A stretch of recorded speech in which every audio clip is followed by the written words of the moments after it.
जो कल तक भारत को आंख दिखाने की कोशिश कर रहे थे, आज उनकी आंखों में आंसू हैं। जिस कुर्सी पर बैठकर वो भारत के प्रधानमंत्री नरेंद्र मोदी को चुनौती देने की कोशिश कर रहे थे, आज नेपाल की जनता ने उसी कुर्सी को खींचकर उन्हें अर्श से फर्श पर ला दिया।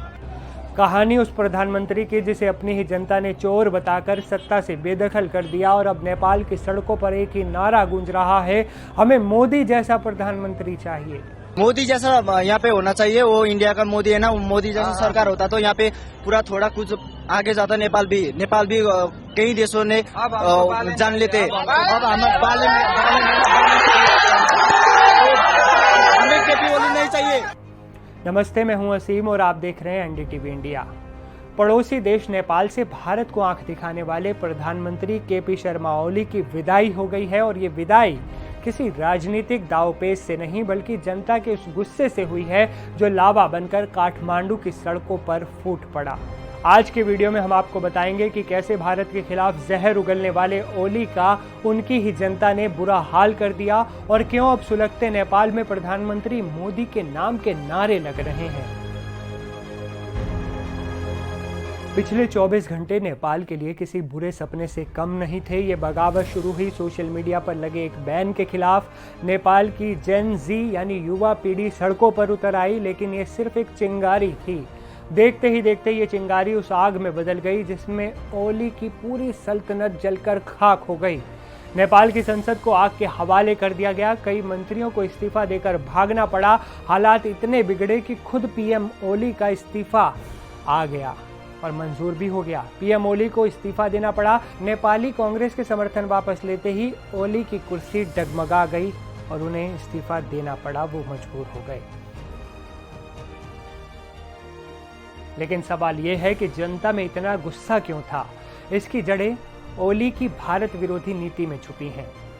ओली ने पूरे कार्यकाल में सिर्फ एक काम किया, भारत के खिलाफ बयानबाजी और चीन से दोस्ती की कोशिश। अब बात करते हैं ओली ने भारत को कब कब आंखें दिखाई। याद कीजिए वो दौर जब ओली ने नेपाल का एक नया नक्शा पास करवा दिया था जिसमें भारत के काला पानी, लिपुलेख और लिम्फियाथुरा को नेपाल का हिस्सा दिखा दिया गया। ये भारत की पीठ में छुरा घोंपने जैसा था दोस्तों। उन्होंने हर मंच से भारत पर नेपाल के आंतरिक मामलों में दखल देने का झूठा आरोप भी लगाया। ओली के इस रवैये के पीछे खड़ा था चीन, जो नेपाल में अपना प्रभाव बढ़ाना चाहता था, लेकिन आज वही चीन भारत को अपना पक्का दोस्त बनाना चाहता है। लेकिन इस बीच नेपाल के पीएम रहे केपी ओली भूल गए थे कि नेपाल और भारत का रिश्ता सिर्फ सरकारों का नहीं है, बल्कि ये रिश्ता तो रोटी बेटी का है, सदियों पुराना। ओली की भारत विरोधी राजनीति उन्हीं पर भारी पड़ गई। जनता समझ गई कि वो अपनी नाकामियों और भ्रष्टाचार को छिपाने के लिए भारत को विलेन बना रहे हैं।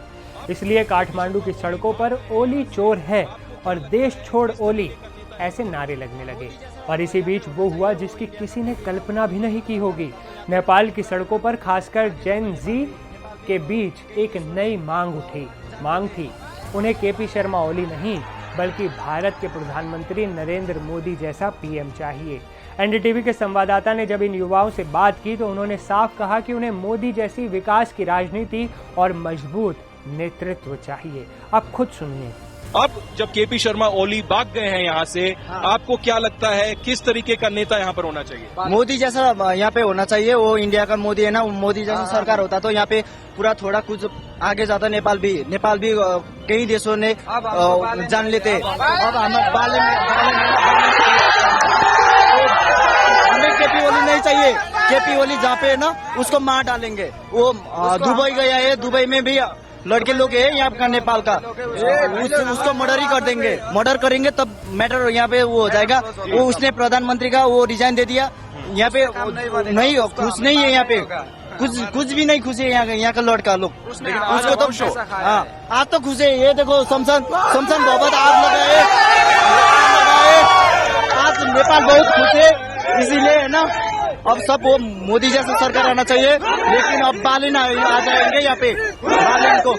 Well, there are celebrations clearly outside. Thousands of people coming together, youth coming together. They're saying they need a prime minister exactly like Narendra Modi for their progress, for their development. Not a KP Sharma Oli, but India's Narendra Modi.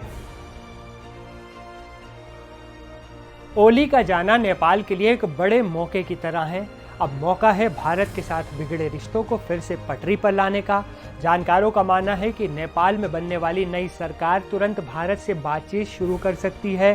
सीमा विवाद जैसे मुद्दों को सुलझाकर एक बार फिर भारत का भरोसा जीत सकता है नेपाल, क्योंकि नेपाल सिर्फ एक पड़ोसी नहीं बल्कि भारत का एक ऐसा सांस्कृतिक भाई है जिसके साथ हमारे रिश्ते हिमालय जितने पुराने और गंगा जितने पवित्र रहे हैं। इस खबर में फिलहाल इतना ही, लेकिन नेपाल की बदलती सियासत का हर अपडेट सबसे पहले जानने के लिए आप देखते रहें एनडीटीवी इंडिया।